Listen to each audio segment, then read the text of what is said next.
Well, the last film today is Bloody Nose Empty Pockets, which 100% does wipe off the stink of Fantastic Four because it's a wonderful film. It's a wonderful and weird film. It's by the Ross brothers, which are indie filmmakers, American indie filmmakers, quite well known in kind of documentary circles.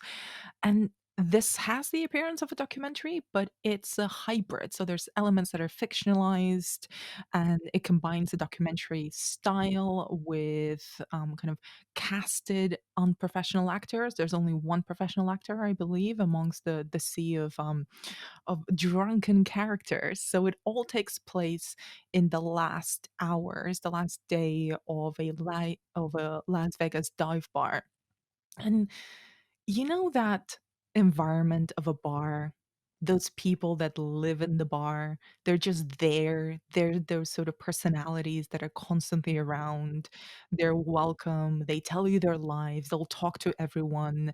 And everybody there's it's a convivial joy of being drunken and in the company of strangers who you kinda are much more honest with than you probably need to be or ought to be, and I don't know how this film would have struck me if I just saw it at a festival or within another environment, but maybe because of the pandemic and because I miss hanging out with people and I miss hanging out in communal spaces like bars, like pubs, like cinemas.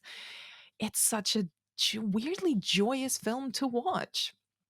It makes me miss that environment of just meeting weird random people in a bar, and it's that kind of that environment is so weirdly difficult to capture. There's not that many films or shows that I can think of. I mean, that kind of ubiquitous bar that everybody goes down to and everybody knows the bartender and can have chats and conversations with people that are just hanging out there. It's come up a lot, I mean, Cheers is the one that comes to mind, obviously.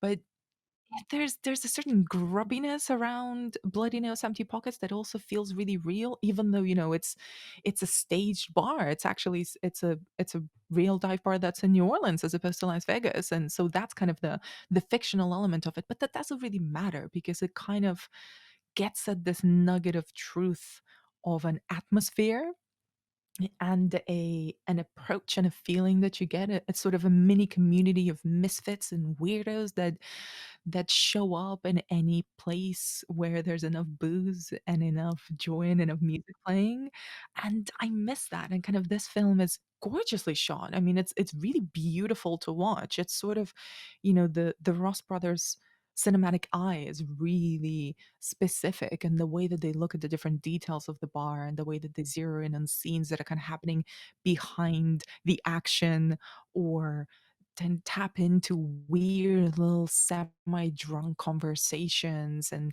between people that have no business talking to each other. And it kind of flows. It flows. It makes sense. It really creates that atmosphere of, a 3 a.m. drunken night at any bar, anywhere.